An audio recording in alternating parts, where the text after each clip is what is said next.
You know when you see some flying around, spit, slap him down. That's what it was like to the midfield of Lens. Lens just keeps patting him away. Go away, boy. Go away.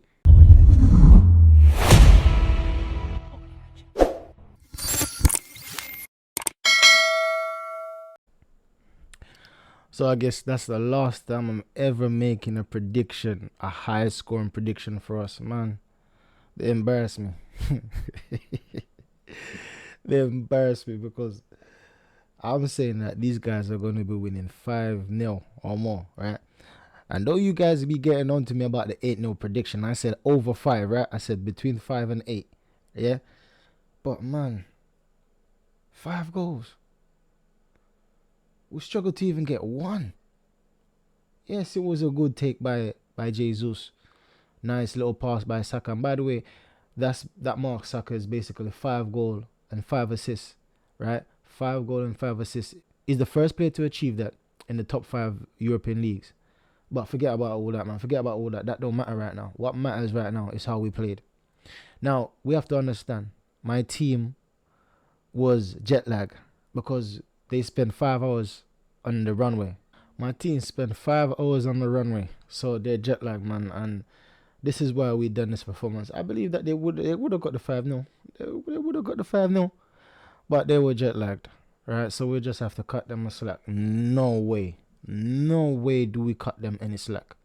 You know what I think it is? I don't even think it was that jet lag. I don't even think. Yes, I know that the anticipation. You've been waiting. You've been hamped up. You're excited, and then all of a sudden, being delayed, it might slow you down. It might change your mentality. It might, do you know what I mean? It might affect you mentally.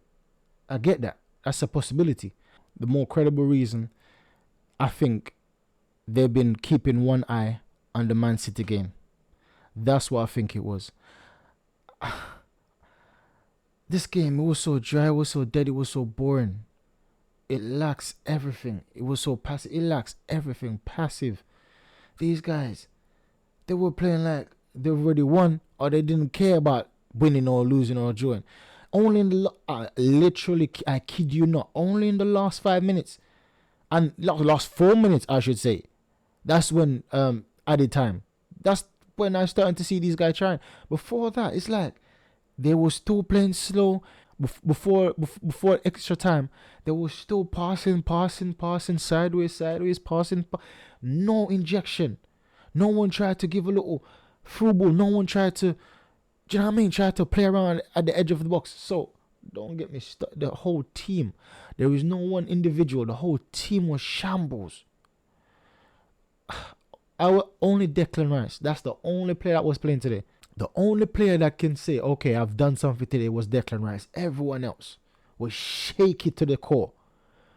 Magalhaes, I gave him compliments last match. Poor today. He didn't do much wrong, but it's just his passing accuracy. It was poor. William Saliba done a few good things, but overall, for his standard, it was poor today. Tamiyasu, I cut him some slack because he's just coming back in the team. He needs more game time to get used to the speed of play. Zinchenko, he had an okay match. He didn't do much wrong. He lost the ball about 2 times, and one of them could have led to a goal. But apart from that, standard Zinchenko, because he always does that anyways. Every single match, you can guarantee that Zinchenko is going to give up an error. He's going to make an error that leads to a shot on goal. I guarantee every single match without fail. Because he plays risky. And even though he plays risky, he hasn't got the legs to get back. So, I'm not cussing him. I'm not blaming him. I'm just saying it is what it is. If we're gonna have a player like Zinchenko that breaks the lines, that thread those important balls through the line, and to be honest, he was doing more through passes, trying to get to the backline more than Odegaard was. Odegaard was missing. Odegaard was missing in this match. There was these puppets, like they took over. I normally call him the puppet master, but in this match, it looks like the puppet was in control. The puppet was controlling him. And to be fair, the match preview, I said that this match is going to be won and lost in midfield. And to be honest, it was, because that Mendy guy, I was doing some player scouts. And to be honest, he was very good. I love the way he plays. It reminds me of Partey. mixed with Xhaka. I love the way he plays, Mendy. But why? Where have they been hiding this guy? Because I haven't seen any basically reason why they're fighting for relegation so earlier on in the season. I don't see why they're fourth from bottom, having a striker like why. Where they been hiding this guy? Because he hasn't scored for them in the Champions League. Where have they been hiding this guy? Why have they taken so long to give him a nice little run out? Because to be honest, and now I understand why we were linked with him, because he's good. He's a very good player. The way he control the ball was even high. He's short. He's like a little. He's short. He reminds me of Lacazette when Lacazette was younger. Because I think he's 20 now. Why he's 20 now? So he's like, he reminds me like Lacazette. That the way they're short, the way they're agile, the way they're frisky. He jumped and chest the ball down, and before he's fallen off balance, and he still get a pass off. That guy. And that pass was brilliant as well. I'm never gonna lie. Breaks through our defense. But why? For me, now I understand why. And he's way better than Balogun. I've been saying that why would we need another guy, another youngster when we got Balogun? But to be honest, when I see this guy play, he's way better than Balogun. The way he was fighting with Saliba, he was fighting with Gabriel. Matter of fact, he reminds me of how Ollie Watkins play right now. And he's only 20. This showed me that he's got a big future ahead of him. But man, Kai Havertz, shambles. I'm one of the basically biggest Havertz fan, if you can say he has any. I'm basically one of those guys that's on his side, hoping that he will improve, hoping that he'll get better. But this match, usually I can say I can counter or I can basically defend his play because of his defensive side of the game. But this match, boy, shocking. His defensive side was he was getting pushed off the ball, he was getting shoved off the ball, he was getting budged off the ball, he was getting kicked off the ball. Man, this guy couldn't stay on the ball even if his life depended on it in this match. I don't know what happened. I don't know what's going on. But this is not normal. I see him try to fight back, but he's like, this is not Havertz. Like, Havertz is normally a guy that's always in duels and always winning duels. Even Jesus was like a mosquito. He's like I'm not, man, this ain't even funny, but Jesus was like a mosquito. They have Jesus on lock. He went both defenders had him in his pocket. Yes, he got the earlier goal, but it was because it was a defensive error. So everyone was out of position. The defenders was out of position. But after that, he was on lock. It was only half chances they gave him. Normally, Jesus is strong, keep holding off defenders. And man, I'm going to say it now, we miss Nketiah. I'm not saying that we don't need a striker. We do need a striker. And that's no shade on Jesus, because I love Jesus. He's just that he's not the type of player we need in a match like this.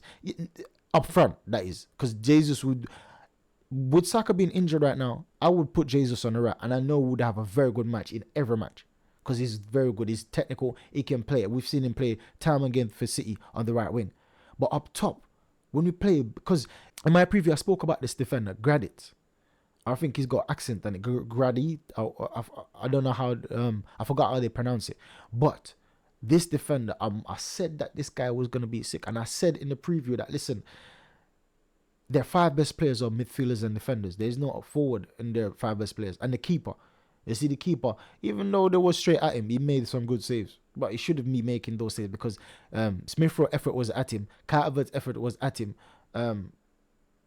Tamiosu's effort was at him. So he should be making those saves. But, man, this performance, I'm not even going to lie, man. It leaves me deflated because I was hoping that we could get this sealed off. Claim top place. Not having to worry about the group stages. Do you know what I mean? Beat the first 2 teams we play and only have 1 left. And sit comfortable at top. With points and goal difference. Because I was hoping for over 5 or more goals scoreline. But now, The guys lost because I think that the mind were on City. I think they turned up to this match thinking they've already won. That's the problem. I think they turned up thinking that they've already won. They just need to do what they normally do in training and they win. That's what I think the mentality was, and they underestimated. That's what I think it was. They underestimated their opponents and they paid dearly for it. They paid dearly for it. Why he with that goal? He peeled up, and this is it. I didn't see the defensive mid, man. I didn't see Declan Rice. Declan Rice should be in that position. I understand that the centre backs were marking him, but they went on basically to cover the goal, to shield the goal. Declan Rice should have been there. So even though I said Declan Rice was the only player, for me that's the only error I see him make, and that's still subjective because most people would say that listen, one of the defenders should have saw that he was cutting back, or saw that he was holding back, and went with him. So that's still debatable. So Declan Rice for me was the man of the match. But by right, none of our players should even be talk or mention about man of the match. This was poor. Now, I was confident going in the City match before this match. I always say that this is the first time we're going to play City and I feel this confident. That's how I felt before this match. That was my entire feeling. Man, this is the first time I felt this confident going in a match against City, because they haven't got De Bruyne, and then they haven't got Rodri, they haven't got Gundogan. Their three best midfielders out, gone. One gone to Barcelona, the other two, one's injured, one's on suspension. Oh man, we're gonna smash them. We're gonna beat them. But boy, now I'm rethinking things, because now this has knocked us. This has knocked our confidence. On top of that, we lost Saka. Now I know that Saka is a durable guy, right? He's always bouncing back. Saka is always bouncing back, but from he's not, even if he bounced back, he's not going to be 100%. And we see, even in this match, I could tell that he's not 100%.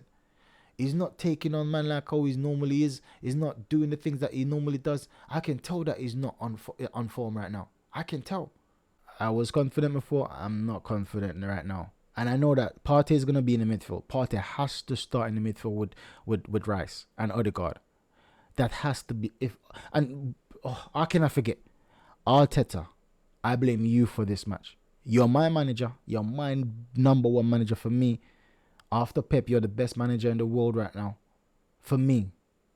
But man, you got it wrong today. You got it wrong today. Your substitution, I believe that Odegaard should have came off a lot quicker. Kai Havertz should have came off at half time. Once again, no shade at Kai Havertz. I believe that we should be able to critique a player justifiably, because for me, I can't see anyone that can back Kai Havertz's performance, and I can't see anyone that can defend Mikel Arteta's decision today by starting Saka. Well, I've heard some people saying that we should start our best team, but I know from the first 5 minutes how they saw Saka started, they'll be saying, okay, we shouldn't have started Saka. And he's the one that's seeing everything. We need a winger.